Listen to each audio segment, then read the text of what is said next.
Well, that, we didn't do it, so we're behind already. So how you been paying it? Going over. Okay, it is Tuesday, December 8th, 2020. We'll call the meeting to order. Please stand for the pledge. I pledge allegiance to the flag of the United States of America and to the republic for which it stands, one nation, under God, indivisible, with liberty and justice for all, born and unborn. Okay, We'll come after. minutes and reports received and filed. Yeah.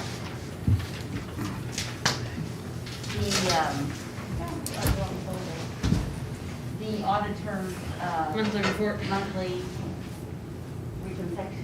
reconciliation report was filed. Okay, that's it? Yes. Okay. Commissioner Committee Liaison Reports, upcoming meetings and events. We got our healthy holiday luncheon and dessert at the county health department. They promise those calories do not count today, so I'm gonna try to go if we get out of here. Got HBA board meeting tonight, planning commission meeting tonight, solid waste management district board meeting tomorrow. And we've got our meeting Thursday. I think there's a chiefs meeting Thursday evening. Haven't heard from Bates yet. We've got coffee on Friday, our renegades.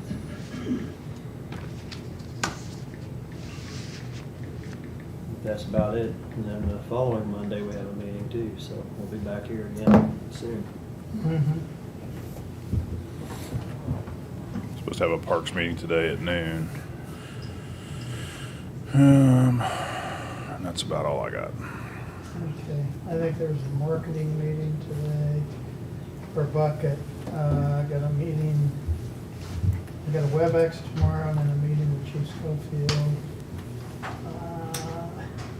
Friday, I've got a WebEx, we've got the WebEx press conference at 2 p.m., I think, so that's all I've got. We're gonna jump around a little bit because we've got Roger here, and so we are going to do a resolution renewing a countywide sales tax for capital improvements in the county of Cole, Missouri for 5 years and providing for a proposal to authorize the renewal of such tax to be submitted to the voters of the county. So, I need your motion to read exactly as the top of the resolution. is that what I just read? No, that was shorter. Okay. Make a motion that I read this. Well, aren't we gonna discuss this Oh. first?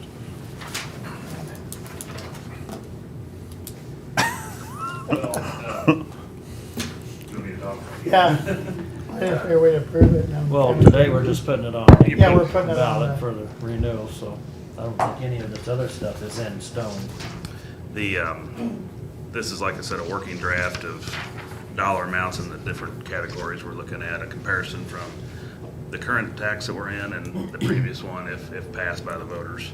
And this draft here comes out of work done by the Road and Bridge Advisory Committee over the past year or so, of which Chris is a member.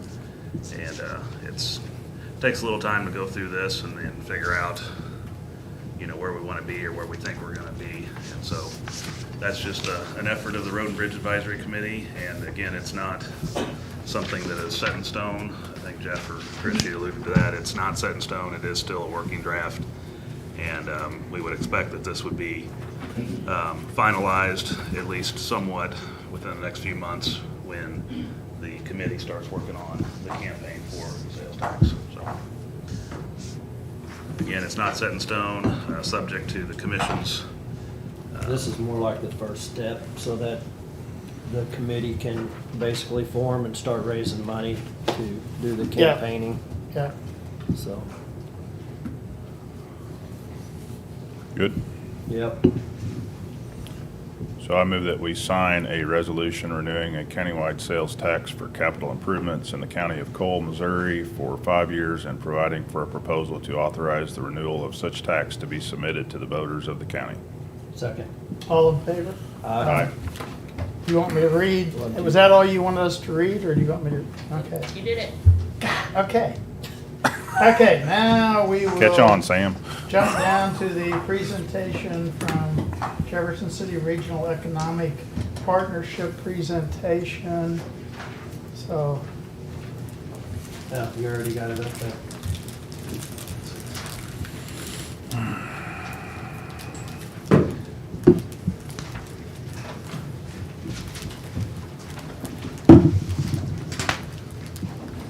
So Andy, you're here just for looks? I'm here just for the good looks. oh,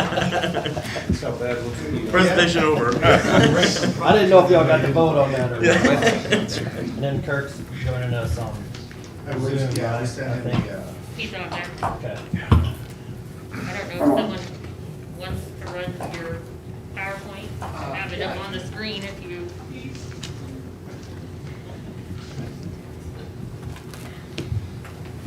With them lights off or? Thanks. Too many.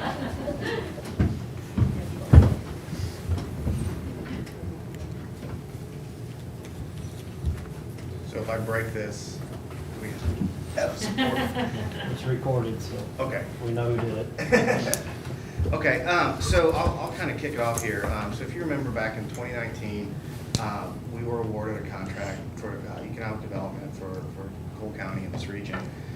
About midway through the year, we sat down, analyzed kind of the market, looked at the growth strengths, and really kind of met with some members of the Chamber Executive Committee and thought about, the best way to move forward is in a regional partnership, to have all the stakeholders at the table, to look at things outside, Jefferson City, Cole County, et cetera, just because that's really the momentum of where communities are going. At the same time, the Chamber was going into their strategic planning meetings. They retained a group, Market Street, and through that process, they came out with the same, regional partnership. So back in March, we came back to the commission and said, look, we're having the same conversation. Let's get in the same room. Let's, Market Street has did a great job of analyzing the assets, looking at this organization moving forward.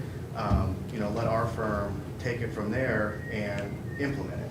So that's kind of where we're at today. In the last several months during this trying time, we've been successful in meeting and getting this together. And so with that, I will turn it over to the members of the steering committee for the partnership. Thanks, Matt. Darren Heckman, good morning, everybody. Thanks for having us. Like I said, as Matt said, we're going to walk you through sort of how we've gotten to this point and kind of tell you what we're looking at going forward into 2021 and beyond.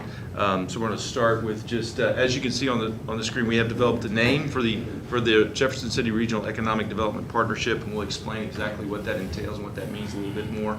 On your screen now is the mission for this organization. Again, the key ideas that we'll go through here is really about bringing together a more inclusive group for economic development, and not just Jefferson City and Cole County, but the region that we support and that supports us. You can proceed to the next one. Why the change? As Matt said, in 2019, the Chamber, and I'm currently the chair of the Chamber Board, we went through a project with Market Street looking at economic development specifically, and did a lot of back-end work, research, and looking at our community and where we wanted to go with economic development and what sort of structure made the most sense. And coming out of the report, ironically in early 2020, the recommendation that Market Street brought to a group of 23, that group of 23 represented by the Chamber Board, community leadership, public and private. The recommendation was for a different approach to economic development. What you see on the screen, the three main parts of that were creating a regional growth strategy. Again, as I said before, this area has whether you consider work basin as an indicator of how many people come to Cole County and Jefferson City for employment and to do what they need to do, We pull from a lot of areas outside of Cole County and Jefferson City. We want to take a more regional approach to economic development, whether it's workforce or job creation or business expansion. Also, that we need to have a laser focus. The previous approach to economic development through the chamber, obviously the focus was split, if you will, with traditional chamber activities as well as economic development activities. And the recommendation was that we needed an organization that was solely focused on economic vitality and where we were going, and staying on those key initiatives. And then finally, another big benefit was leveraging private and public funding, resources, a partnership that not just from a financial standpoint, but also from a decision standpoint. The idea of not just using city and or county funds, but also the private sector for resources to become more aggressive in that, to have a budget that would allow us to be more aggressive in that regard. So that's sort of the why of how we've gotten to this point. I'm going to let Jeff Davidson talk a little bit about the next step. Yeah, my name is Jeff Davidson. I'm Vice President of Corporate Strategy with Modern Litho, part of that ownership group as well, and the 2021 Chairman of the Chamber. So thank you for having me this morning. I'm going to talk a little bit about the structure of the partnership. First and foremost, we have set up the legal entity, the legal structure of the economic partnership with the help of Matt and John Nations, your current economic development support team. We've developed the legal structure of 501c6 to administer this partnership. That partnership will be governed by an investor board and led by a executive committee elected by that board. And we've started the process of developing the bylaws and certain mechanics of how that partnership will be administered. As we looked through the Market Street studies and as we met as a steering committee, we've identified key initiatives which we'll get into in some high-level detail here shortly, but it's been part of our steering committee process.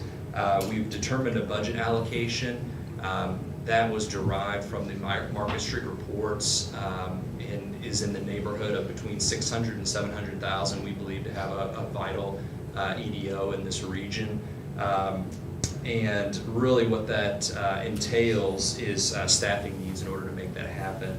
So the organization will be led by a CEO and supported by a VP of Business Development, and most likely will contract for various administrative and marketing services, accounting services with a third-party entity. We have a lot of work that's been done. Commissioner Bushman sat on the Market Street study report, so there's hundreds of pages of feasibility style studies that have been done, strategy documents and implementation plans. Commissioner Helsher has been kind enough to serve on the steering committee for the setup of the EDO and has seen the work as well that's gone forward. And I know Commissioner Shepperly's been the liaison with the Polaris team on ED. So this isn't a new concept for any of you, and so but we definitely appreciate the attention that's been given. Where we're at right now as a steering committee is to finalize and implement the transition timeline. So currently ED is being done both by Matt's team and by the chamber. And so that will transition over specifically to all ED functions being done underneath this new partnership in 2021. And we are in the process of soliciting investment, which is why we're here today. So we've secured investment from the city. We're here to talk to you about investment today from the county. And we have started the process of securing investment from private entities. The steering committee is represented by a great number of high-profile businesses in Jefferson City, and is that showing that commitment to standing up an EDO in the region. The key next step after fundraising really is the CEO search plan, and really that relies on us achieving certain funding goals in order to be able to go to market to search for this CEO. I will tell you two things about the process. Number one will be that we are using a national search firm in order to find a high-level candidate. And number two is that the bar for this candidate is extremely high. So we have high hopes, and we have high expectations for this next leader of economic development in this region. And we believe this is a position that's one that's desirable. So as we align the public and private ED investors in this region that will have interest in a very progressive and suitable CEO to run this entity. Next slide. Really, as we looked at Market Street and as we've heard from the team, Matt and John, and met as a steering committee, really where we found our initiatives fall under three buckets. The first being your traditional ED functions, which would be business attraction and expansion. This revolves around the key mission of the EDO to create that pro-business environment. Obviously, the EDO, the partnership going forward, would be the liaison with the incentive task force that we're currently using to improve tax incentives or approve tax incentives in this region, and would be the liaison for businesses that are looking to locate and expand here in the region. The second bucket is what we call regional infrastructure, and these are high-level initiatives. They are the key developments that we're currently in process in the region. That is the Heartland Port, the airport development, the idea of a transportation levy, the MSP, to name a few. Underneath infrastructure, but we wanted to call out specifically the need for broadband access expansion. We feel like that is a high importance topic that needs to be tackled by this EDO in the near future. And certainly with the new economy, what we're seeing is the fallout from the COVID-19 pandemic. The need for broadband access has been magnified probably 100-fold in the last 6 months, 9 months. And then finally, workforce development and education. So we have a wonderful thing happening here in Cole County, Jefferson City, is that our unemployment level has returned to pre-pandemic levels. If you know, it's roughly about 2.9% today. That's both a blessing and a curse because we have a number of ED projects in the pipeline, expansion and relocation or location opportunities, and that constrained workforce is going to be a challenge for this community going forward. And so we feel like it will be one of the highlight initiatives for the partnership to tackle under workforce and combine that with ways to improve education in the region. Go ahead and hand it over to Andy to talk about the next slide. So I'm Andy Fechtel with Fechtel Beverage. They only gave me one slide because I can't memorize that many words, so we're going to go through this pretty quick.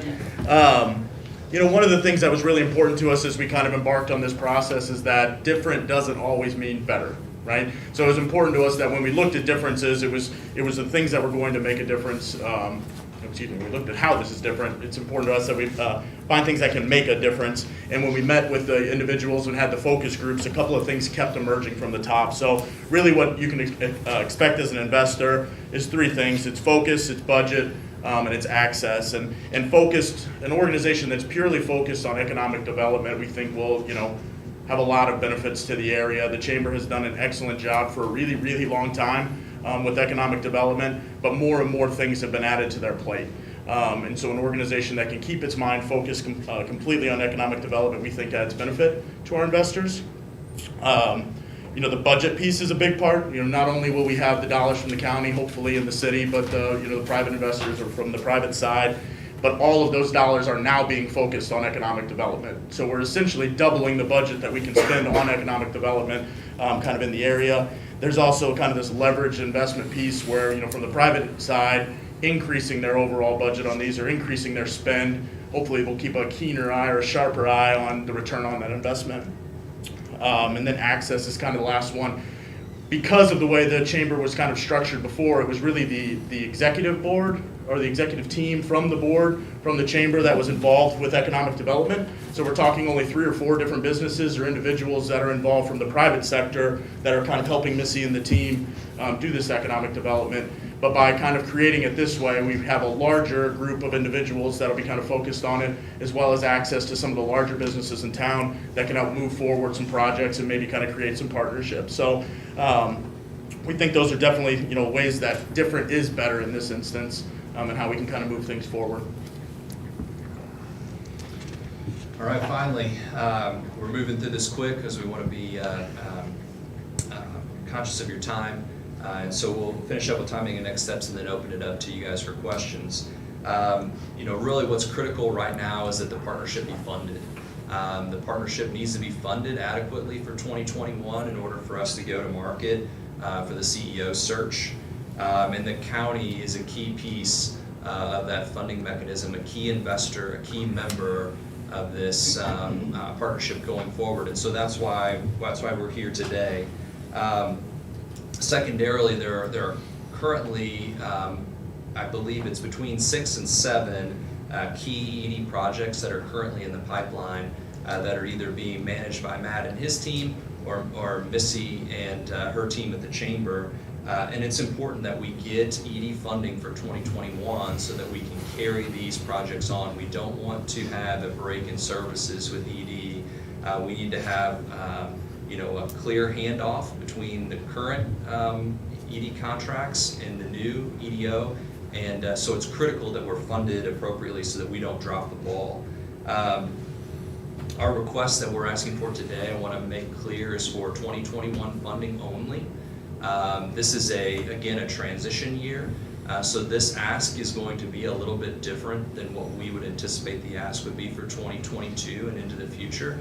But really what we need to have done is we need that new leadership hired, that leadership in place, so that they can set the roadmap for where the EDO is going into the future. And then that CEO will be the person that liaises with the commission going forward and that sits here at this time next year and approaches you with a plan for 2022 and beyond. To kind of wrap this thing up, we know that the county has funded at various levels throughout its history with ED. The chamber contract went for quite a few years. It started at one funding level and moved to another, and then certainly has been funded differently as you've engaged Matt and his team for the last couple of years. So we know that there's been some differences in how things are funded. And so the ask that we're approaching you with today is really as a show of unity with the city and the private investors. Again, we're talking about roughly a $650,000 to $700,000 budget, and as a commitment to moving ED forward in this region, we're requesting that the county consider to fund the partnership for 2021 in the amount of $185,000. And that we believe is commensurate with the value prop of the new organization, the expanded investment from the private sector, and the expansion of the entity itself into this focused, fully leveraged ED organization.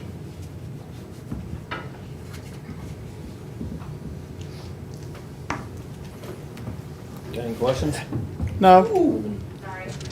Jeff has been kind of keeping us updated on what's going on, so I think probably the only thing we really didn't talk about was the amount, so,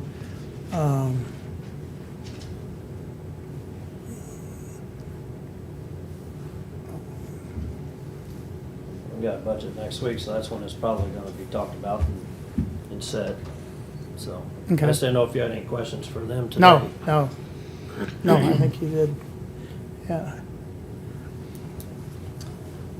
As far as consideration for that $185,000 number, is it, I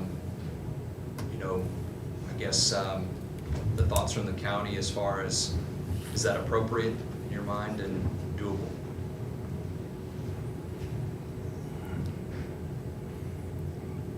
What were we doing with, We're doing 120 currently, okay, and then we've got the government relations, and then we had Victory Group. They each got $5,000 a month. Historically, before that, we had done 150, yeah, so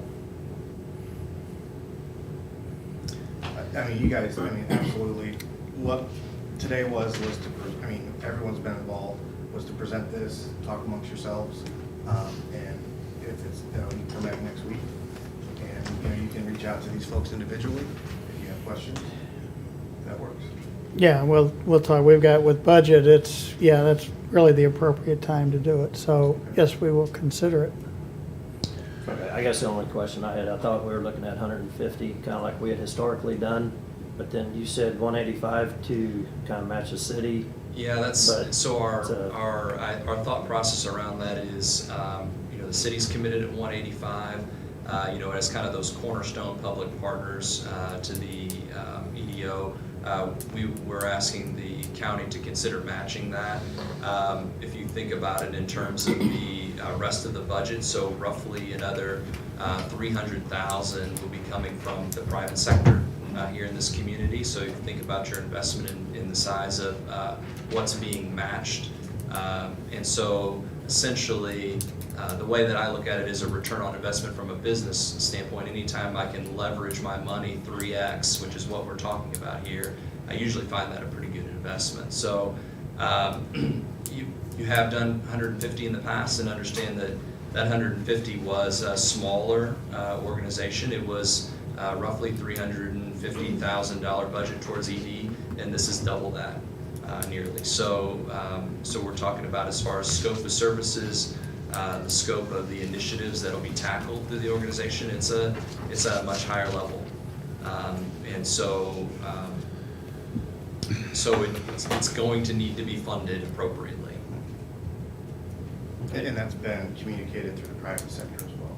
Correct. And then that goes with the budget model has about half of that in the private sector too. So have you gotten letters of intent, or, and you know, I know you all said you were gonna work on that, but We're in the process of doing that. still in the process, okay. Yep. Yeah, we have So- some key members on that transition committee, as you know, Jeff, that are obviously pro to this approach, and we intend. Just don't have it in writing We yet. just don't have getting some of their commitments. Give me 10 minutes, I can write one down for you. Yeah, there's two here. At least. No. I have one on the phone. So that is our intent to have, again, as Jeff said, the more of that we can have in writing, I think makes the recruitment of that person, and that is really a huge step. That's the next big key step, is getting that person here and in place and letting them paint the vision for the organization. We as volunteers are just that. We're volunteers trying to structure something so that somebody who's professional and really knows economic development can take it and run with it. And I don't want to discount the importance of also, it's both ways, right? So the commitment from the county in order to leverage into the private sector. So, what the private sector really wants to see, gentlemen, really, is they want to see a united public front. So they want to see the county and the city united in funding economic development, and the private dollars will come. So I think that's an important next step as well for us to engage on the private side. And as Jeff alluded to, it's for 2021. Yep. So at the end of 2021, the new executive, and I commend them doing a national search and finding, someone from outside the community to come in and really kind of assess it and set the traction forward. We will discuss it and we will consider it. Thank Appreciate you it. for your time. Thank you. Appreciate it.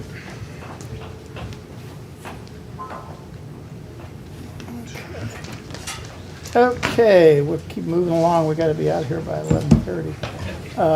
Probably gonna need it. Bids and contracts, signing of contract for courthouse cleaning.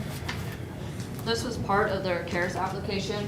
They had a monthly deep clean, and then they had a daily cleaning that they wanted. So the contract is, they had 20,000 in each bucket, so we wrote the contract out for not to exceed for 40,000 with Rodell Cleaning. And it's just the signing of the contract until the end of the year, whenever the CARES expires. Already did. So they haven't been doing any of this yet? They have They have been? been cleaning Okay, stuff. okay. So, I'm gonna ask the question, so why are they doing work that we haven't signed a contract for?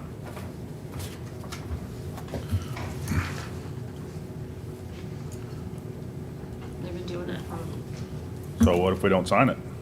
They don't get paid? I mean, it's just a simple question. I mean, we don't contract with people after they've started working. I mean, you agree? I haven't seen it either, so I don't know what to tell you. Who authorized the work? Was this when Judge Beadham came? So it's probably a CARES reimbursement thing, so they probably said, okay, do it. We're gonna request reimbursement after the fact, so maybe So then they this need, is the horse in front of the cart, but it came after the cart. right? if Their that makes application sense. for the cleaning got approved. There may have been some confusion as to who signs the contract. Right? I don't disagree with all that. I mean, yeah, we approved the cleaning. This should have been here 2 months ago, or whenever we did that. That's all I'm saying. Or the court should have signed it, the state of Missouri should have signed it, somebody over there should have signed it, and we could have reimbursed it. Yeah.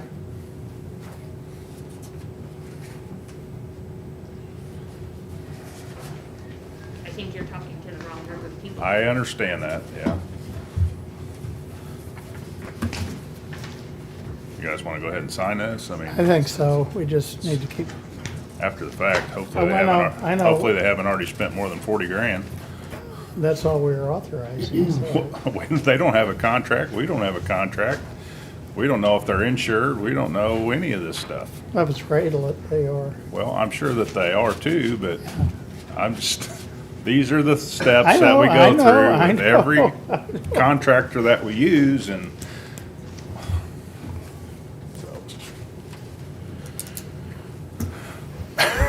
I know, you're right. You're, yeah. I Jeff don't- was right earlier, okay. you're right now. No, it's not about it's- being right, it's just no, about but it's- doing things the right it's- way. Yeah. We bought a refrigerator like that before too, so. Yeah. I Did it work? move that we sign the courthouse cleaning contract with Rado Cleaning Supplies. Second. All in favor? Aye. Okay, signing of media proposal with Bucket MediaCo.com. This is just the proposal that was discussed last Thursday.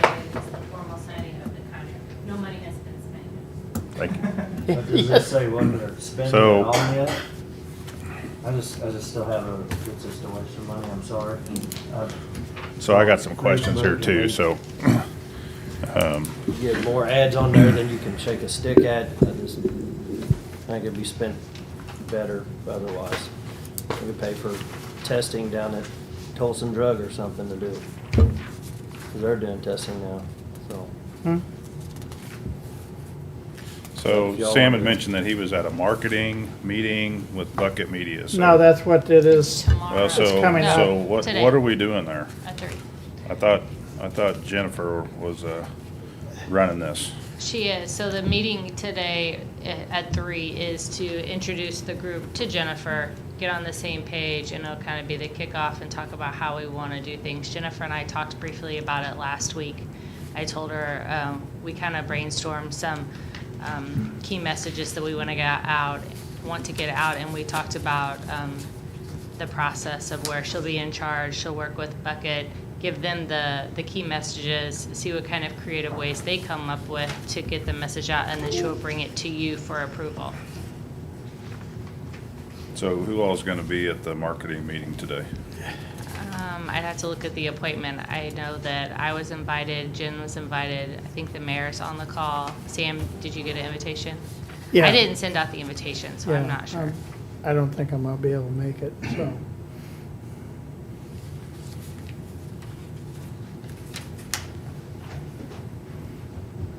At this meeting is where I was intended to tell them that your We're message still with the going to contract, oversee, that Jennifer is Yeah. our lead on the project.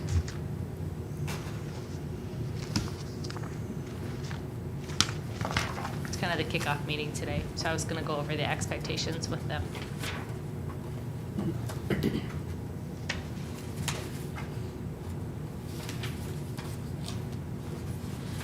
So, you know, I'm okay with moving forward. But I want to reiterate that Jennifer is in charge, and I mean, I tend to lean with Jeff a little bit too, and so if I feel like this is going the wrong way, I'm willing to yank it. Okay, I So, understand that. Yeah. And that's why you'll have approval of all the messages before they go out. Right, so I move that we approve the, so I'm gonna change the name here.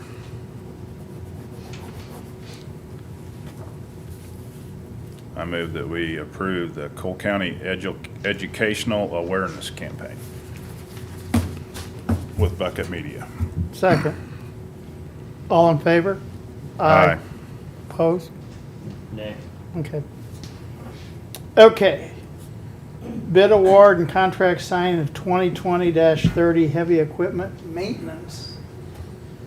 For the Shouldn't we have done the 20, CARES Acts first? Are we paying them by the hour? Are they on? Oh, she is on there. Okay, since we, Leave them up front next time. yeah, Go ahead. Okay. Sorry. for the 2020-30 heavy equipment maintenance for Public Works, we had one bidder submit an RFP on it, and it was Cat. Talking with Public Works, they're good with the pricing, and our recommendation is to go with them.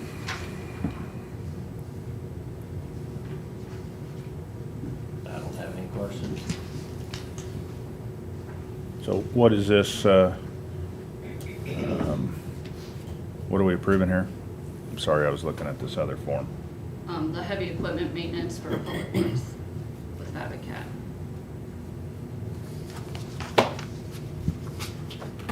Is it just an hourly rate? It's broken down. Yeah, I couldn't find it here.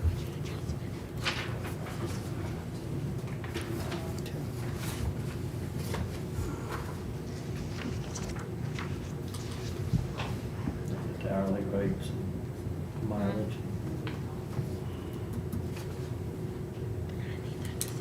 So is this just for equipment that needs to go to CAD? I mean, obviously, other stuff you'll do in-house and Yes, it's still, Commissioner, for the most part, we'll be doing that in-house. That's just the rate in case we get overloaded. right.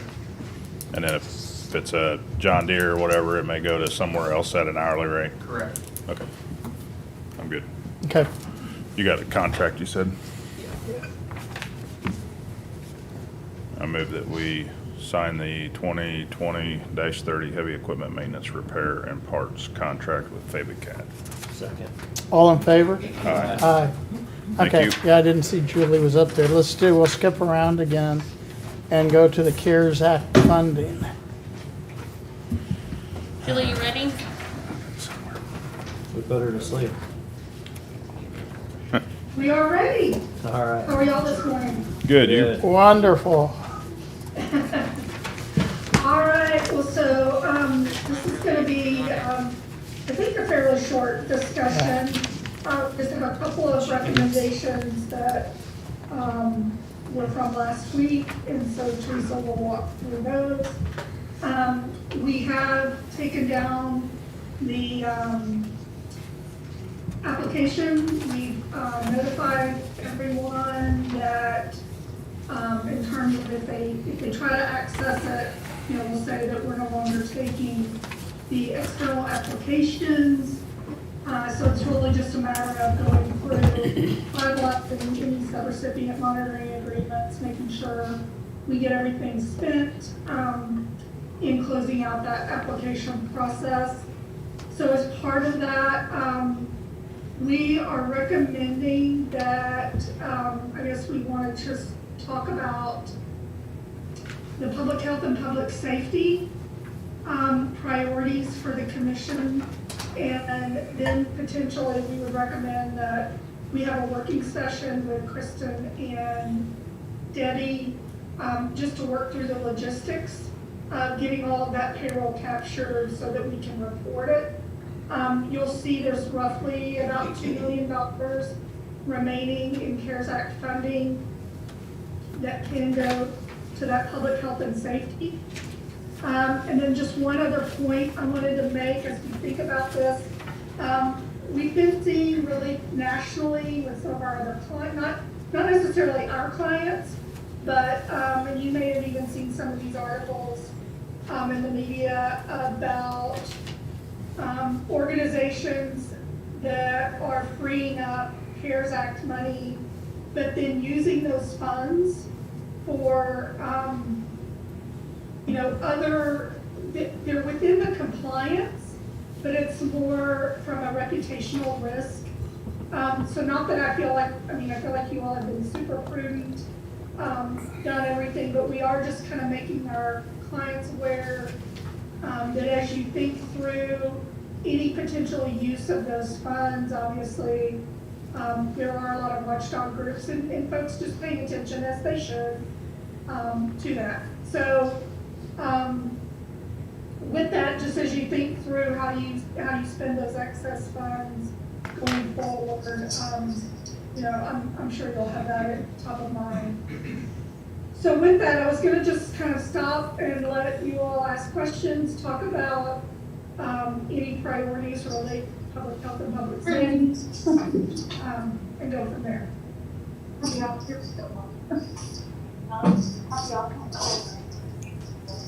That Debbie. Who's got the driver? Sam, is that you? Do what? So for example, I think we talked about, we've got well in excess of $2 million for public health and public safety. Is it something where we want to focus first on EMS, and then, if there's the sheriff's department, or if it's public health? I think Kristen was saying yesterday, maybe health department was where I think maybe health department first, and then EMS. I know the sheriff has some concerns about taking it for payroll. Don't want it.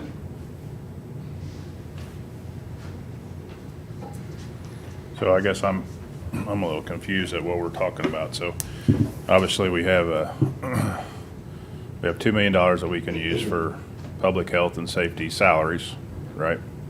And so I was just assuming that we'd put that back into GR. It's gonna have to go back into the fund you spent it from. So EMS is a separate fund than the health department, the sheriff's a separate fund from either of those two. So whichever fund you're reimbursing for payroll costs, it's going to have to go back into those funds. You can't take all of it from a different fund and put it in general fund. But if we would have to eat the cost for the extra, like use EMS, we'd have that cost to eat, that would come out of GR, I'm assuming. It's gonna free up that money we would normally pay. I mean, you to could put, reimburse it. Well, I think you're gonna restrict it once it's in there for what you want it to be used on. There could be a line that's restricted for a certain use, but it has to go back into the fund you spent it from. I think we're looking at EMS at the 10 paramedics. So, to me, that would be the cost of those, I would think, would go into EMS's fund.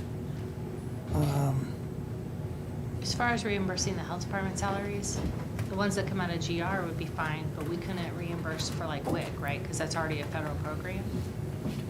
And we were getting paid by the state and the federal government for those salaries. Right. So, okay. I would anticipate that we could not. Teresa and Julie, did you hear that? The health department salaries include WIC employees that are already federally funded. We would have to eliminate them from the calculation, correct? Correct. Okay. And then we did meet with the schools yesterday, and they asked about the contact tracers that we have that specifically asked to help them. And I did say that the funding expired at the end of the year. So I know that they were gonna maybe come to you and say, if the CARES funding got extended, that is one expenditure that they would like to see you continue into the new year, because they are helping them. But if not, then our staff would pick up those duties. So it has to go into, say, the health department fund, right? Health department's in general fund. So Right. that portion could go to general fund. Right. But it needs to go into the fund where you originally spent that payroll cost. So if you're reimbursing for the health department's employees, their reimbursement would go into the general fund. EMS's reimbursement would go into the EMS fund. The specific line item, is what you're saying, correct? Well, the specific fund and then I think that it needs to be set up as a specific line in that fund. But it could be spent on whatever we need, or whatever the county needs. I mean, so it's reimbursed for personnel services, so it's reimbursed for salaries, but it could be spent for anything, really. So Julie, is there no restriction at that point on what we spend that funding on? We spent it on salary. That's just what it amounts to. It goes to that salary, and that's where it stops, which frees up general revenue, and we can, Yeah, Yeah, that's, so there's, I mean, that's once what I- you free it up in your, whether your general fund or your EMS fund, then you're free to spend those funds. The issue then just becomes from, a public perception and how you're spending the money. So, that's really the only consideration. But at that point, you complied with the CARES Act. And, those funds just go back into, you still have to, maintain all of your procurement policies. And, you can't bypass it as an emergency order or any of those things. You would need to continue to follow your existing policies at that point. So what were you saying, just a separate line item under salaries or something as a Right. reimbursement, or? I mean, I thought that the idea was that you were going to continue to use it on COVID. So I would think that it would be a line that you would have restricted for COVID-related expenditures going forward. Right, but we control that fund too, and so, or the commission controls that fund, and so you could spend it on whatever was COVID related, but it wouldn't have to be, even if it was EMS, it wouldn't have to be EMS related.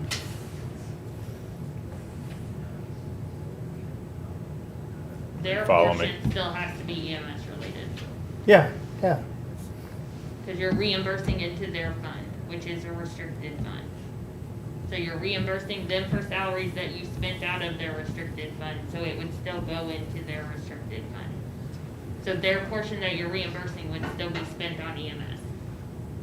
But they could use it for PPE, they could use it for, and the same with the health department and EMS are probably the two, The health department's a little bit different, because the health department's funding is not restricted, it's coming out of general fund that doesn't have restrictions to begin with.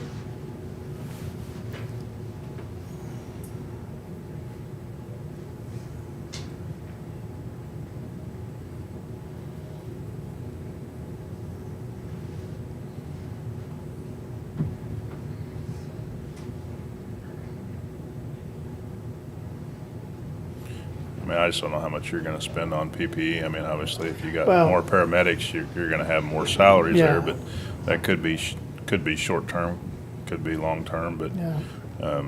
so you're gonna have money in that fund, that EMS fund, that you may not be able to use, for other things that might be needed. I don't think COVID's gonna go away at the end of the year, I think. Right, but if it's a restricted fund, you have restrictions on where it can be used.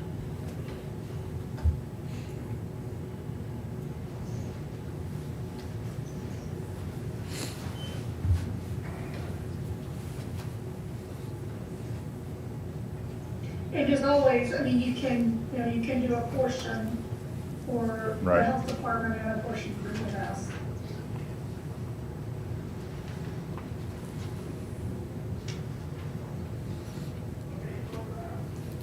when did we get the request for what it would qualify for EMS and health department, so we can, for those two basically.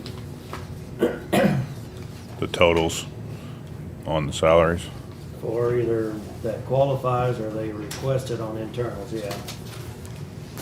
I think Oh. EMS was like 2 million or something. wasn't it? And I think the health department was around 600,000, but that probably included your WIC salary, so we would have to back those out. Well, I think we need to look at the other grants that we've got, because we've got some, CARES Act, that ELC money, that was CARES Act for to do some investigators. I think we can make sure we back out all those contracts, Right. because we're not done living. Right. Yes.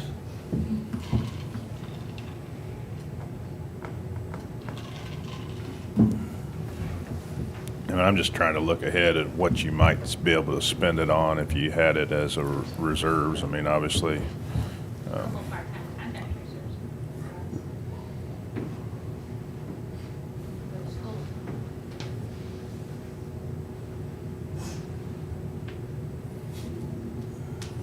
I mean, but once it goes into the EMS fund, you couldn't really assist others that weren't EMS related, so. Right. So if we would give more to like the health department for your contact tracers, so then that frees up that money. Can we do contact tracers again then next year? Excuse me. Yeah, I think Yeah. we could do Yeah, that. so that might be, as far as the health department, that might be a smart thing to look at.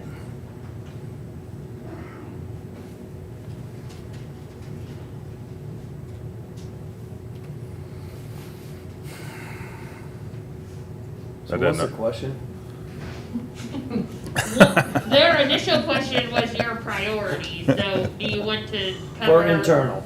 Well, do you We're want to just strictly cover? about internal right now? Yes, so do you Okay. want to cover health salaries first and then EMS salaries, like do you? So do what we are know your how much is priorities? qualified in each one in health and EMS? Sheriff said he doesn't want to, he's got his own funding.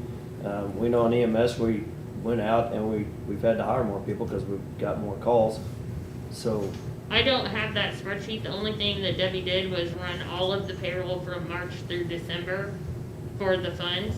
But like Christy said, there's a lot of work that we need to do of backing things out of there that have already been covered through other funding from the federal government. so there's plenty between the two of them to cover this 7 times.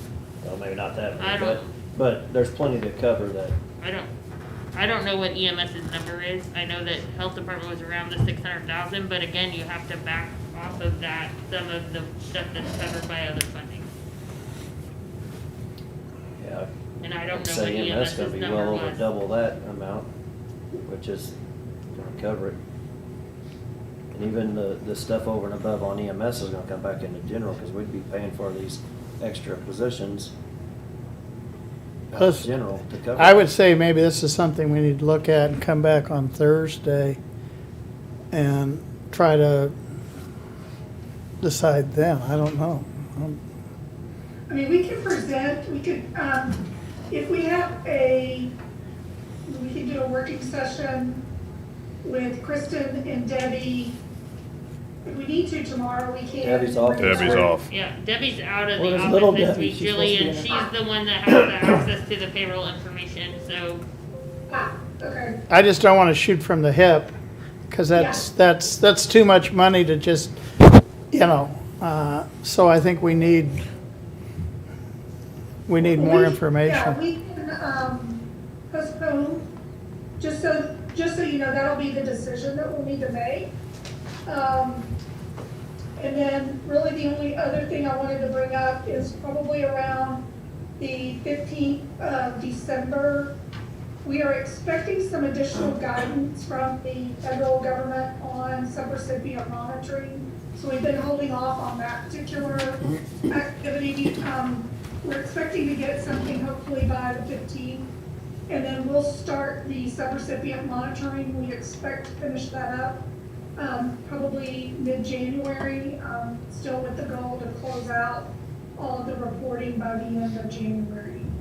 And then the last thing I was going to bring up before Teresa goes into the funding recommendations is there is, as you may remember, you received some HHS funding, and that reporting has not yet been released in terms of the reports that we'll have to file. So just to let you know, we are still monitoring that, and we'll be able to report on that as soon as we get the forms related to that funding.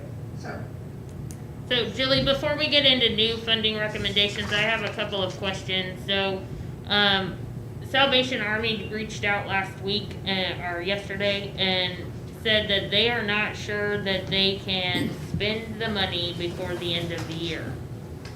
In that circumstance, what are our options? Do we just withdraw that funding from them? I know we also have an Yes. internal application that there's the possibility that that work may not be completed even by the March 31st deadline. Can we not fund that if it will not be completed by then? If the delay is COVID related, like for example, you place an order and you're not gonna receive it because there are delays, that is eligible. If, for whatever reason, you have a delay in purchasing, that's not gonna be eligible. So I guess we'd have to look at the specifics, like Salvation Army's case of why they feel like they won't be able to meet that obligation. But if they can't spend it, yes, that money would just be forfeited back into the county funds. Okay. And then the other question that I had was, we have been spending out of emergency accounts in the different funds and reimbursing each month back to ourselves, which I think is one of Teresa's funding recommendations for today is November expenses. How should we handle that going forward through December? So I have departments wanting to spend things, but we're not really doing internal applications anymore. I mean, we can, as long as, if they're internal, we can either bring them to the commission, and have them approved, or if they get approval, whatever your normal process is, we can still go ahead and count those. As long as the funds have been spent or encumbered by 12/30, then they're eligible. That's correct, right, Teresa? Right.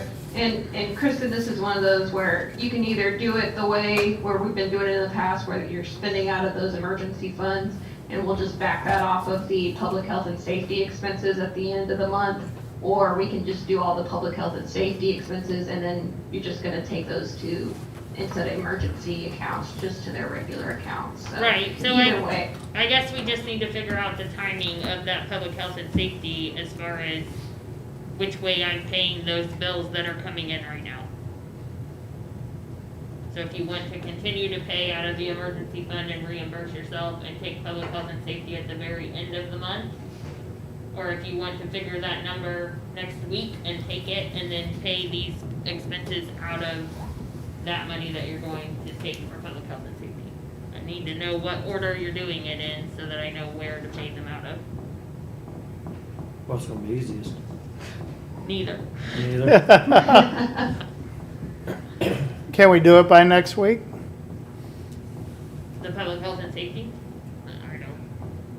Hmm? Oh, Well, the longer we wait, the more money that, so through 10/29, the health department had spent $659,000 on salaries.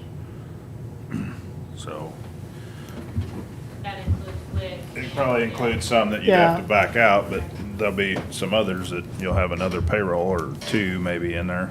That's just through 10/29, so you should have 2 or 3 more payrolls in there. So Debbie just sent an email saying she can work on payroll. Of course, I can send her the employees that need to be backed out. I can also send what I billed to DHSS for that ELC cares, and MCH let us bill a little bit for COVID-related stuff too. So I think we should back out any of those DHSS contracts that I billed for staff salary. And then through 10/29, EMS has spent 1.927 million on salaries, so. Yeah. So we just need to sit down and work up those salaries and back off the things that are not eligible. I guess I would just recommend, as long as, until we make a decision on the public health and public safety, if you just continue your process. Okay. And then that way, it just, you're not having to, you're only making one change one time. You have to Okay. change and change. Yeah, next week's gonna be fun with budget, so. Okay. So Okay. Debbie's back on Monday. We do have budget that day as well, so we will try to get something prepared before Tuesday. If we can. You won't have it by Thursday? Thursday, no. 2 days. Here, you wanna hit him? Here. So on the accounting part of it, is either one gonna be cleaner than the other, or easier to track, or? it's Well, just- I'm trying to keep only the expenses that are getting reimbursed from coronavirus relief funds in that emergency fund. So if we are going to change the process, I want to create a separate line to pay expenses after that, because I want to try to keep them together. So if you ever go back and look, everything paid out of that emergency line is reimbursed by coronavirus relief fund. So we've been working very hard to track that money by itself at the moment. We want to move that to a different line if we're going to change the process. And I don't want to pay it out of there and have to move it later. I want to do it from the beginning. Mm-hmm. So I think you can sign this at the moment if we're gonna continue to pay out of the emergency fund.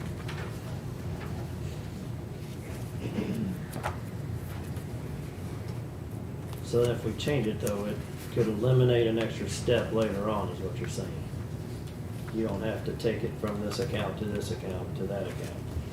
Well, if you're gonna let me do one more reimbursement from them before you do the payroll cost, I can continue to do it the way I have been doing it. But then after this one, you would wanna take it and have it all come from this account. Right. That seems cleaner to me. I guess neither one of them are easy, but. Nope, nothing Well, about this is easy. Do you wanna get budget done first and then finish up the year with CARES? Okay, so you're okay with this one and the way it is? I think at this point, because they have bills to pay. Okay. But you don't wanna take the other one that's coming out of the emergency fund off of there? Just No, leave it on? leave it on there at the moment. And get that paid, okay. Okay. Okay. Okay, Teresa, back Let's to do you the- for funding yeah. recommendations. Yeah. Okay, this is just those emergency expenses, the D1009.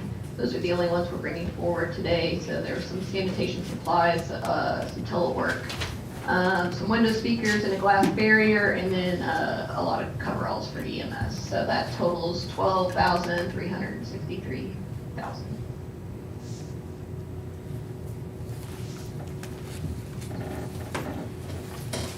Yeah. And this will be what is going on the reporting for November. I'm good, you guys good? I'm good, yeah. I move we approve D-10-09. Second. All in favor? Aye. That's all I have to bring forward. I haven't heard anything back from the historical societies. I'm guessing that's probably gonna drop off. Have you If I talked, do hear something have you back from talked to them, physically talked to? I emailed them. Okay, okay. Yeah, but if you have somebody there. please Yeah, I might, have cause them. if they can still do it, if they get everything done, I will call her today and just say, either do something or, you're done, so, Yeah. okay.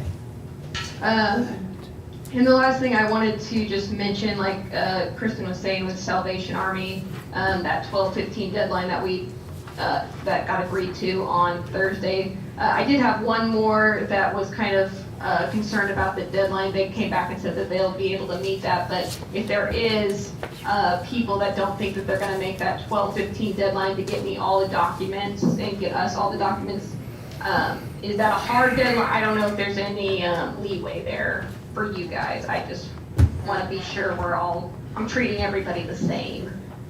And Kristen might speak to that a little bit too. I don't know how hard it is for her to turn those around before the 12:30. I guess, Teresa, at what point do we need to know what is going to be unspent from what we've already approved?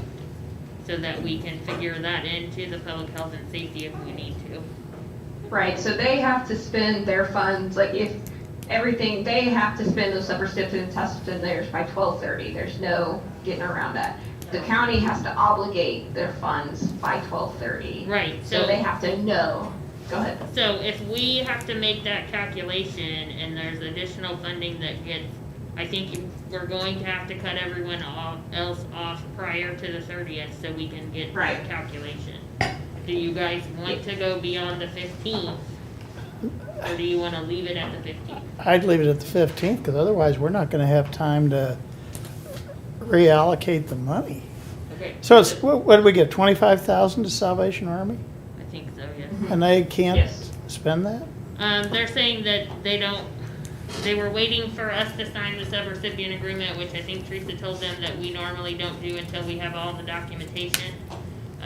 And she's concerned that they can't even get their check cut to pay it out by the 15th, because that's next Tuesday. Okay. So, Teresa and Julie, I'd like you to stay on the line for just a minute, and go to the recorder of deeds aperture cards that's on the agenda. Okay. So if you can just listen to this conversation and then we'll, so Judy got approved for, the purchase of converting her aperture cards. It is not on a co-op, it is not on a state contract, so we would have to consider that an emergency purchase to move that forward at this point to get it going before the 12/30 deadline.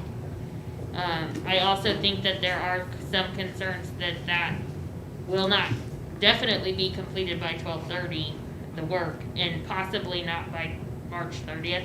We're gonna try to get it done by March 30th, but I don't know. I mean, we have, 400,000 aperture cards, images, and there are a lot of steps that we have to organize and set up beforehand. I mean, you're talking 400,000 cards, 2 to 3 images per card. So we are setting up some key project steps. We have to make sure they're TIFF images, they're 300 DPI. We have to set up and probably create a way to import them, so we're gonna have to create a script for that. So we have to get those set up. We've already boxed and indexed 400,000 cards, so they're ready to go. But as far as the vendor getting them all scanned and all the quality control, it may run past the March 31st deadline. So I guess we need to know what the steps are involved if that should happen. So Teresa and Julie, we're kind of looking for some guidance there as to what happens if we're past the 12/30, we are trying to get it done, but it doesn't get completed by the March 30th deadline. Blame it on COVID. That was pretty easy. I don't know that you can blame it on COVID. I mean, Why? She's got staff that can't be here, they get quarantined occasionally, you got things that don't get to you in the mail soon enough. You don't have staff to take care of it. I guess the only question is, how do you prove or deny or disprove that it's not COVID related? Everything's COVID related right now. I mean, anything that comes in the mail even right now is just a little bit slower. I know it's Christmas time too, but It is there's slower, different things. because we overnighted some cards, and they normally would take 1 to 2 days, and they still don't have them, so. So I guess The how do we tracking- prove? So right now, March 31st is the deadline. And as long as you, Yeah. because you've obligated, so you're saying that you're placing the purchase, it's just, it may not arrive in time? right, The so performance might. the not be work done. itself may not be completed. So we're going to send off the cards, and if there's an outside vendor that are converting them, they may not have the work completed by the March 31st. So if we're building, and I'll use EMS on the stuff we're doing for the other paramedics and stuff to try to give them places to stay with the new ones going on board. If we're building something and the contractor gets COVID, his employees get COVID, we had them contracted at 12/15. They were gonna have the work done, heck, even if they were gonna have the work done in January, but if all this starts happening and it's gonna be April 15th before they can get done, what do we have to document, or how do you document? You just write a note from their doctor, or what? So, how do you prove it's COVID related? Everything's COVID related right now. I was in a bad mood the other day, that's because of COVID. I went to McDonald's, I was like, I don't need to order a whiskey, so serve this at McDonald's. I said, give me the Mick whiskey then. This stuff's making me grumpy.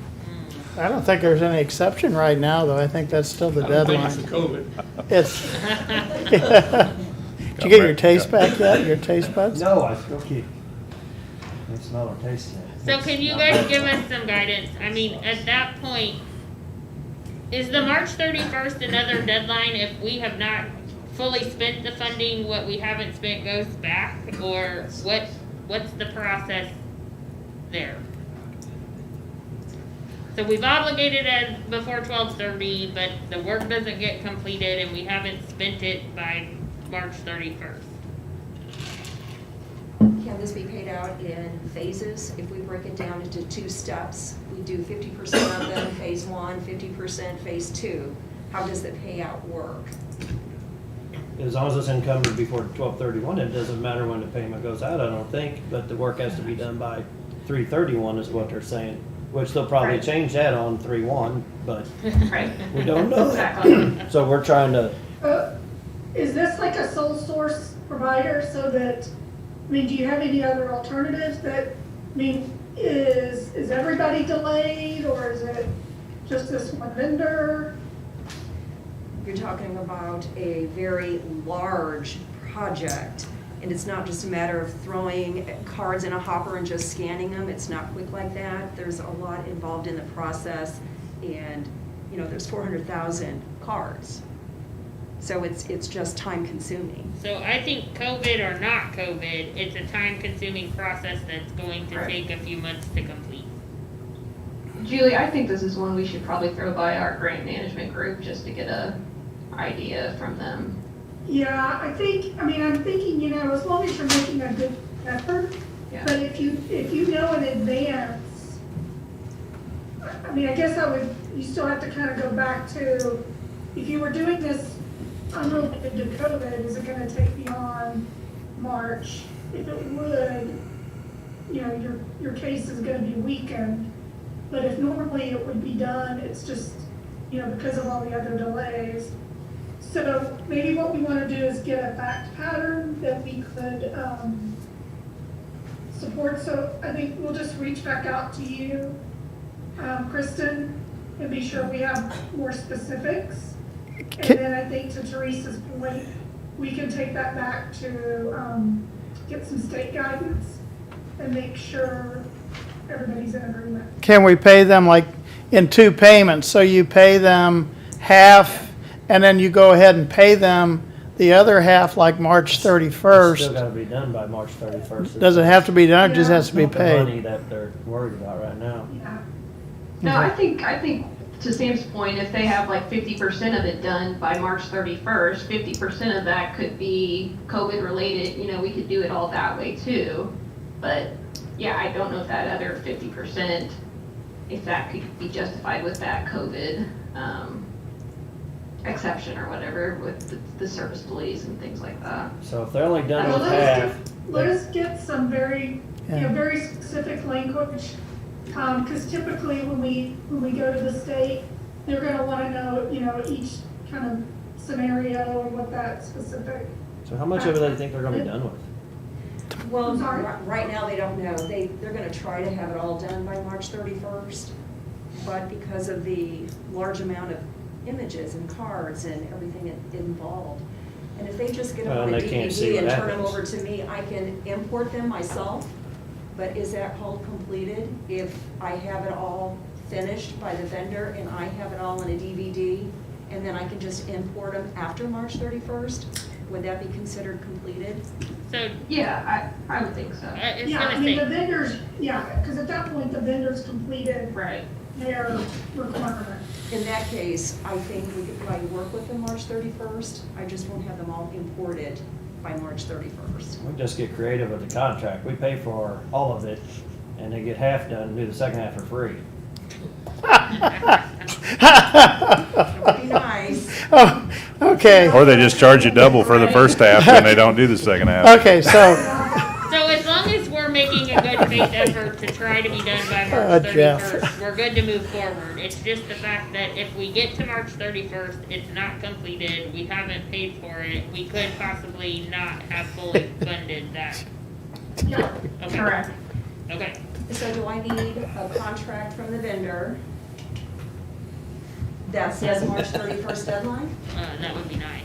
Okay. Yeah, that would be great. And it'll have the details on the contract of what we. So I need you all to decide to make that an emergency purchase because it has not been bid.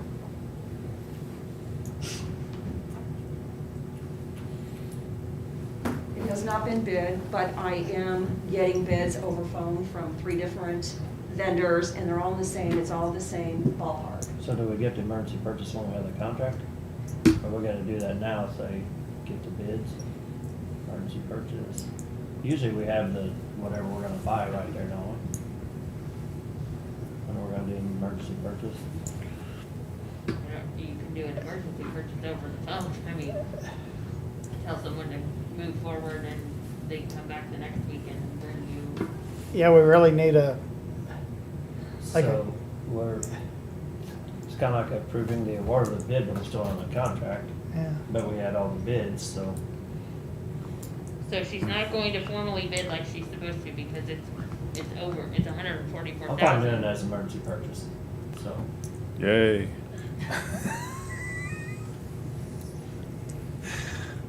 Oh, we're just,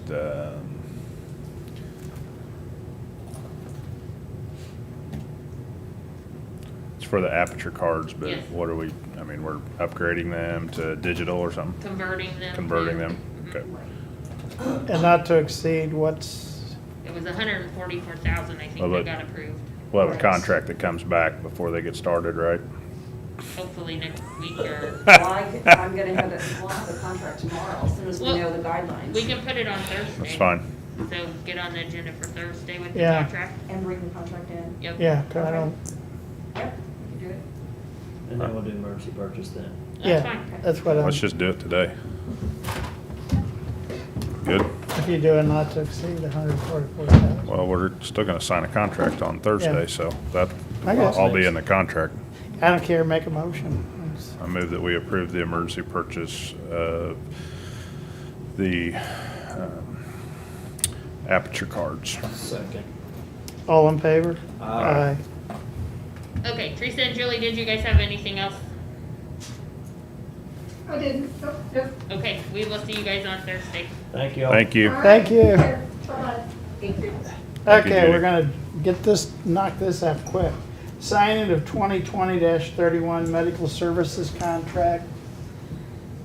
This was awarded last week with Advanced Correctional Healthcare, and it's just the signing of the contract.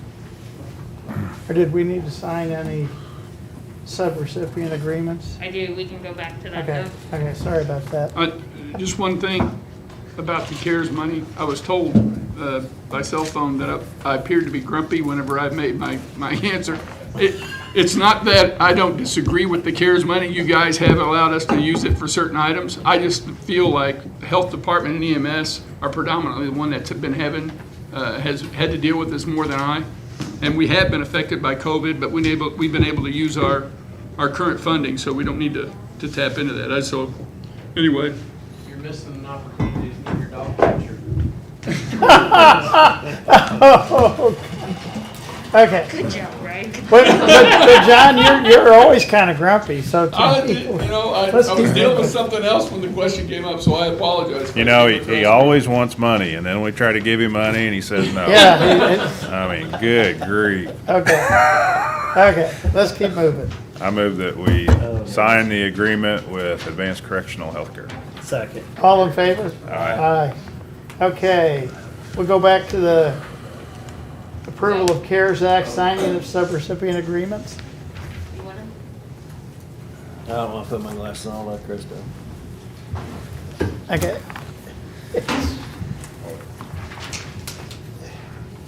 I move that we sign the subrecipient agreement with Big Brothers Big Sisters of Jefferson City. Second.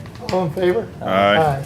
I move that we sign the subrecipient agreement with the Jefferson City School District. Second. All in favor? Aye. Aye. I move that we sign the subrecipient agreement with the Jefferson City School District. So there's two separate ones for them. Yeah, for $241,682.35. Second. All in favor? Aye. That first one was for $807,200. Okay, And then I move that we sign the subrecipient agreement with River Oak Christian Academy for $4,780.25. Second. all in favor? Aye. Sir. Okay, are we done with CARES? Okay, new business accounts payable review, There are none today. okay. What do we got? We jumped around so much. Second and final reading of budget adjustment number Yep, 23. second and final Can we push reading that of one budget to the adjustment. end? Sure. It's fine. Dawn has to go grab it. Okay. Tax sale surplus fund release. That's Jill And Larry. and Larry. Oh, well, push it to the end. This is actually a circuit court ordered tax sale surplus release. Typically, tax sale surplus they have to prove to you all to have the funds released. This one was kind of messy and went through circuit court. Then the circuit court ordered that the funds be released. That still requires you all to give the final approval of that. So basically, that's Jill has the court order. Basically, we're just asking you to agree to the court order and release the funds. Okay. So, court ordered that the amount of $8,830.38 be released to the estate of Patricia Ann Bates. So the treasurer needs to cut a check to Okay. that estate. Got something for us to sign or? No, it's just Okay. court ordered this. So I move that we approve the release of the sales tax or tax sale surplus funds. Second. All in favor? Aye. Thank you. Thank you, Larry. Okay.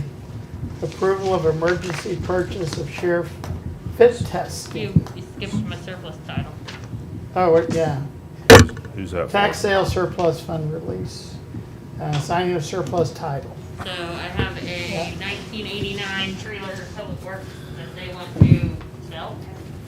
Purple Wave, I move that we sign the surplus title. Second. All in favor? Aye. Aye, okay. I do approval of emergency purchase of sheriff's fit testing. Move that we approve the emergency purchase of the sheriff fit testing. Second. All in favor? Aye. Aye. Discussion of purchase of 2 new utility trucks. We got 2 trucks we'd like to purchase. These would be on state contract. They are 1-ton dually trucks, crew cab, and would have a service body on them. They would replace some of our older pickups used by crew leaders. And with the 4-door cab, it would allow a crew to go out with 3 or more people to a job site. Instead of having to take 2 vehicles, they can take 1. They would have all their equipment in one vehicle. It would be a lot more efficient for our operations and just overall better for what we do. The money would come from funds generated from Purple Wave through some surplus sales we had earlier in the year, and there would still actually be some money left over from that.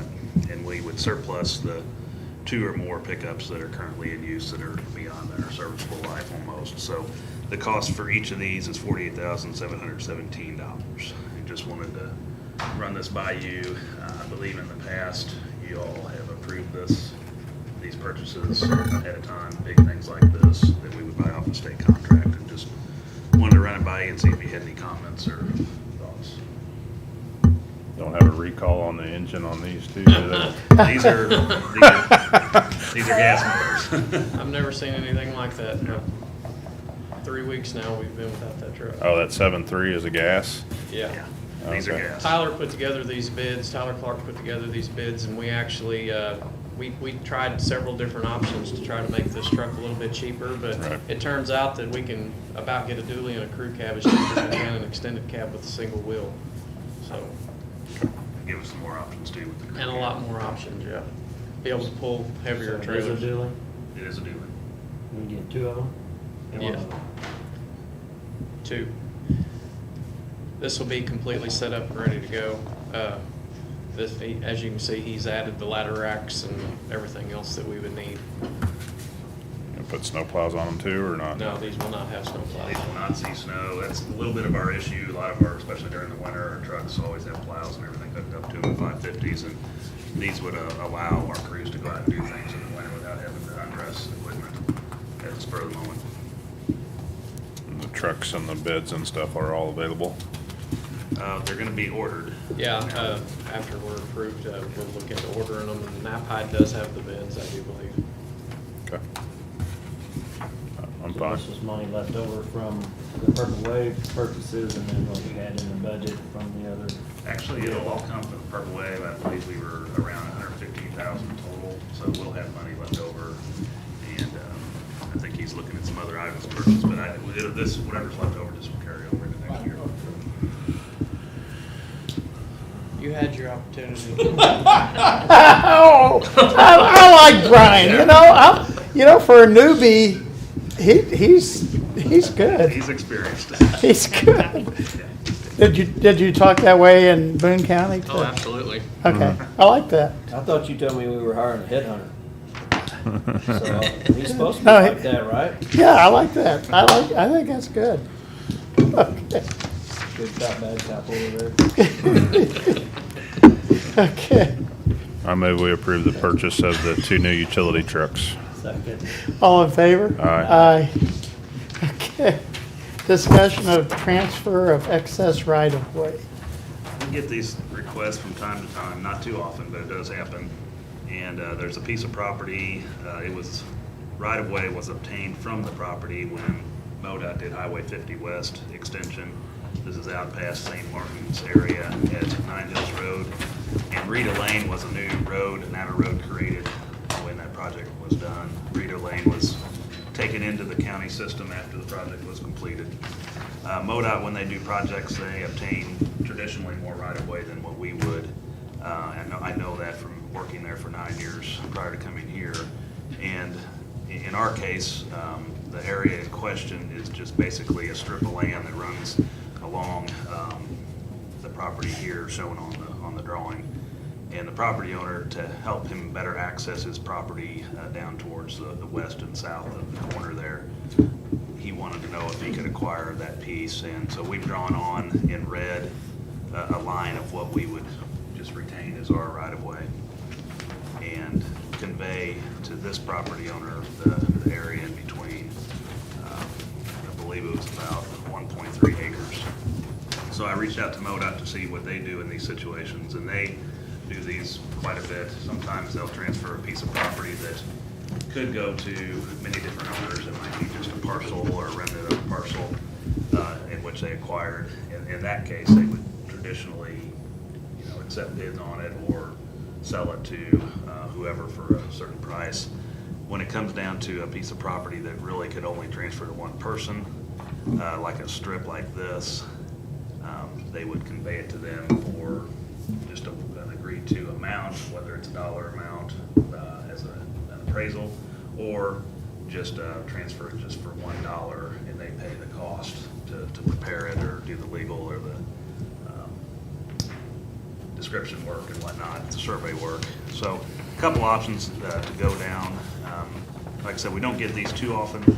Occasionally we'll transfer some excess right-of-way when we do a road upgrade project in which maybe we move the road alignment, and it creates some unneeded old easement area. We'll transfer that to the adjacent landowner, no big deal. This is a little bit different scenario in which MoDOT had done a project and property owner coming back to us many years after asking to get a strip of ground there. What MoDOT does in these situations, if there's utilities, it'll retain the utility easement on there, so that issue would be covered. And they also pass it through all their other departments to make sure there's no issues that they have with that. So with that said, I'd be curious what your all's thoughts on that are. If we want to be in the business of giving back property that we don't need. From my standpoint, the right-of-way here, it's kind of up on top of there's a cut when they did the project, so it's kind of up on top, and it serves us no purpose whatsoever. It's just, like I said, excess that is just there due to MoDOT's policies or the ways they acquire the right of way. And it would serve the property owner, and I would throw out a possibility is they could pay for the cost for us to prepare all the legal documents Yeah, and that'd be everything, which would be minimal, under $1,000, just straight employee time and whatnot to do that. So, any thoughts? So MoDOT extended that, I guess, all the way down Nine Hills Road where the pavement changes from concrete to asphalt, or? It's actually asphalt there, it just looks different because of 80 years of when it was put in, but yes, so what they did, the way they do it, they come in, do their project, they do all the right-of-way to tie in all the roads and everything, and then when it's all said and done, they convey to the counties or the cities what they don't need for their highway right-of-way. And so there's some of that, actually our right-of-way line in this case would go up past Rita Lane and run along a line that they have, and on Nine Hills, that is. But you can see how it jogs out a little bit, and that's just based on how they do it. We typically just acquire 60-foot, 30-foot from center. From the center line? Yeah, and retain site triangles and things like that. So what Spencer Coons drew up in red would just be generally following the top of that embankment, or that cut, back slope there, so. So, yeah, I mean, it just seems odd. I mean, why wouldn't it just be 30 foot from the center line all the way through there? That's just the way they do it. They acquire, we like to take 60. I realize that's the way MoDOT does it, but I mean, that's not what the way we do it, is it? No, we take 60 foot, and if the back slope extends past that, that's just the way it is. We do it under easement, and then the property owner keeps that. In this case, MoDOT acquired all the right-of-way to do the project. They always take the right-of-way back to past the slope limit. And so that's why it's back there so far, which, again, it's not something we need. It's just the way they do it. So, I mean, I guess what I'm thinking is, we don't need any more grass to mow. And so why wouldn't you take the red line to 30 feet from the center line and just give them as much as they want. I mean, whether it's usable or not, but I mean, why should we maintain it? We can definitely do that. Like I said, this was just a line drawn on there, just it's not set in stone that it has to be exactly that. We could do I mean, he's gonna move his fence, right? I would assume. If we did that, Chris and I tend to agree with you. If we did the 30 feet, we could even take it on further down in front of the house. I mean, you could, the only thing with that is where they have their ditch constructed, it might be at that 30-foot line, so we may go a little beyond that just so we can retain maintenance of the ditch and the pipe under the driveway there to keep everything flowing like it should. Right. But I agree, I think we can go beyond what we've got drawn on here. But I mean, so, yeah, we need to maintain the ditch, I get that. But I mean, really, 10 foot or 15 foot off the shoulder is really all we need to mow. I mean, yeah. So, Yeah, and taking it on further down Rita Lane, I'm pretty sure that white line you see on there is where he's got his fence. So that's what I kind of figured, or somewhere there I'd just let close. you work it out and have him pay whatever cost we have in doing it. Like Chris said, the less we've got to cut, the better. Can we get him to mow it too? He might actually be. A lot of people do already, so. Yeah, he might be actually doing that. But so what we'll do, we'll look at this a little further, and we'll go ahead and come up with something. And in the end, we'll just present you with a quit claim deed for the excess, and that would be the next time we talk to you. Yeah. I think in general, I just wanted to get feedback on you just about this idea and see what you thought. And so what I'm gathering from you is that just whatever costs we incur internally to prepare all these documents, just pass that on to him. And Yeah, that land does us no good whatsoever, so, I mean, it was basically taken from him probably at some point when MoDOT did it, I would assume. So do you know when he previous owner, acquired it? actually. Previous owner, but I mean, MoDOT paid? They did. They paid for that? And you're right, we got enough to mow.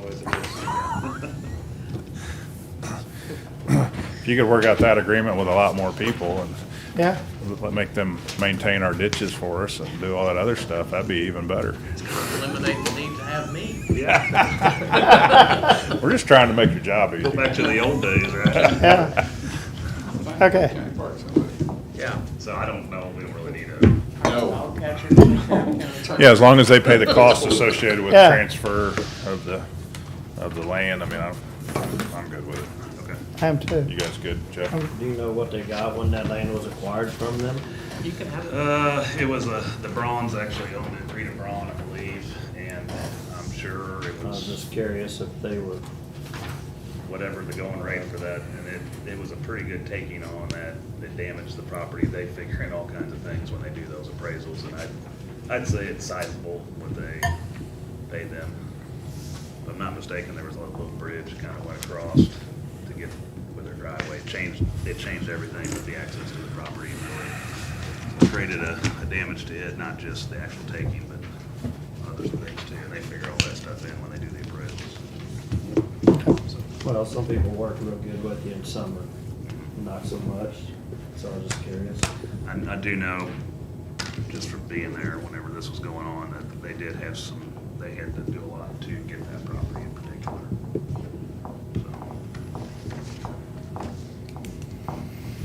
So, Okay. Thank you. okay, you're welcome, thank you. And Brian, thank you, Yeah. and the hooligans too, for, for somebody who didn't come till November 2nd, and I love the way you talk back to the sheriff, so that's good. So you know what is this? Yeah, Oh, El Grumpo. wait till he pulls you over later. Hey, Brian, so when he pulls you over, let me just tell you, when he asks for your ID, just hand him a blank check. Hey, I hear you can do that in Sturgis. He doesn't want any money. I was getting thrown in jail. They gotta catch your motorcycle though first. That's right. I'm probably faster than your car. Not bad. And we made a motion on Sunday, we had our meeting, we made a motion that we're gonna do that every year, so. Thank you. Thank you, that was great. Thank the hooligans. Yes. Okay, we're gonna pull the sole source ad approval. Jessica said just pull it. Pull it. Can we go back to second and final reading of budget adjustment number 20? No, Yeah. okay. So this is the $116,770 that Public Works received from Purple Wave for that surplus property. I did notice that the expenditure number was off the number, so I corrected that on her. So you gonna retype that up, or do we need to initial that, or that's changed? Just initial, it'll be Okay. fine.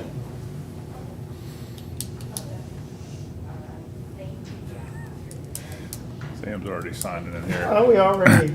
No, we haven't. I thought we had approved. I move that we sign court order number 23. Second. All in favor?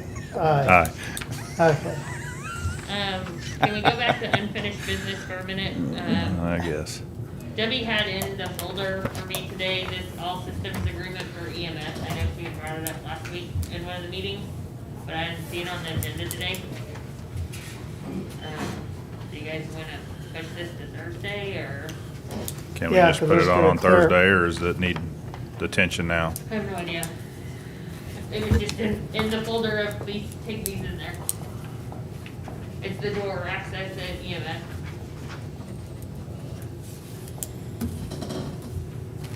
So, I thought, what did y'all have going on with that, Joe? That's it. I thought Matt said he didn't know anything about that, and then we had him in a meeting or whatever. That was access? Yeah, I think it was to The move the code. door access. Right. Yeah, the strikes. Or Yes. I think we already approved it, didn't we? But that's a Yeah, but Matt said he didn't contract. know anything about it, Joe. We talked about it last week, and Matt was here. I think, It's that key card access that they had to put one on another door. I think Matt didn't know the specific on the numbers when Oh. we left, because we were Well, talking out there. Matt thought that the bid is too high. And so he was going to talk to Brian and they were going to do something else. But he has other plans for that. whether we need to. Okay, let's push it to Ta- Thursday table it and till let's Thursday, talk to yeah. Matt about it. Okay, What else? I think that's all I have. Anything, Mr. Jeff? Yeah, when are we gonna do a parade for Tip City? I like that idea. I think, Blair Oaks are two state champion teams, does hell of a weekend. I think on a Hey, Cowboys Sunday, didn't lose. maybe right after the Tonight. first of the Didn't year. lose this weekend. Pittsburgh lost. I think we ought to set it up for January sometime on a Sunday. And you can spread the people out. Like they did this last weekend? We gonna make them stand with a pole between them or what? If Yeah, they we're don't wanna be gonna there, have, they we're don't gonna have have to John come enforce it. If they don't wanna be there, they don't have to go to it. No, If they wanna be no. 6 foot away from But I somebody, think, they I can think, stand and spread out. I think this is pretty remarkable. I think we need I to, think it is too. we need to honor them somehow. So my thought is that a parade would be really appropriate. But I think now we're so close to Christmas and everything else. Is there someplace else that you could, So that's what I was looking do at it? too. I mean, maybe, well, I'm just saying, you know, you do it downtown and you got buildings and you got small sidewalk and there's not a whole lot of room to spread out, whereas if you did have a little bit more room on the side of the street, maybe people could spread out a little. You can more. do the drive-through like they've done at You'd have to homecoming. get a parade permit, and I don't know if you'd be able to get one before Christmas. Yeah, I wouldn't do it. I wouldn't try to do it before So- We're Christmas. talking about doing it afterwards. No. so it's through the holidays. Yeah, do it in January Yeah, sometime, schedule. So and the do it sooner on you a put in for that, Sunday, the better off you are. Sunday after the churches or, but after church is let out. What about a reverse type parade where you put the players and people on the sidewalks and people just drive through and yell and scream or whatever? That's what they did for Yeah. the So homecoming. they could have the players and stuff at Elias and then players out at the Blair Oaks complexes or whatever, and you can drive through, and Mm-hmm. that's an idea too. Yeah. I just think we need to look at it. You're in charge. Sure you wanna do that? That really wouldn't require a parade, but I mean, Jeeps it's. and Yeah. so- big four-wheel drives. Corvettes Either way. and, It's gonna go through Osage Bend, St. Thomas. We get down through Henley, we can make it all the way over to Russellville, the back roads, we can go through St. Martin's. We could make a heck of a parade out of it. Better get him under control there, Sam. okay, anything else? You're in charge. Come back.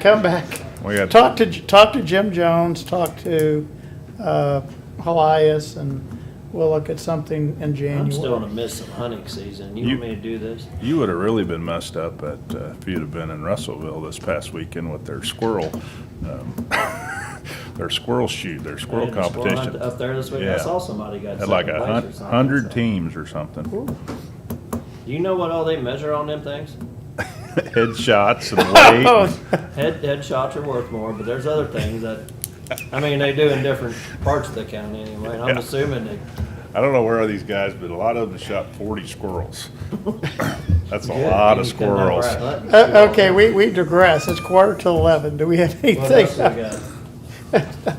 I have a letter from Cole County Special Services, from Jim Casey, and,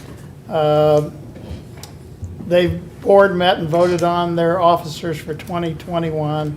Roger Schwartz, Chair, Janet Owsley, Vice Chair, Mike Rehagen, Treasurer, Tina Miles, Secretary.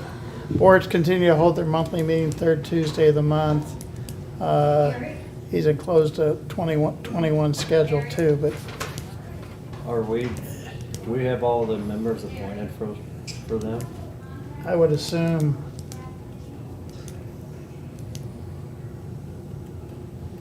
I can have Melody keeps those up, so I will Just something we can look at. check with Melody. Haven't heard anything for a while from Jim, so. Yeah, his wife was in the store. Okay, anything else? I think that's it. Okay, Grumpy, you got anything? Move I we got stand in recess sneezy. till 4:30. Second. All in favor? Aye. What is it, sleepy, snooze, I don't know. Leslie, put you when you get a chance. Seven Dwarfs.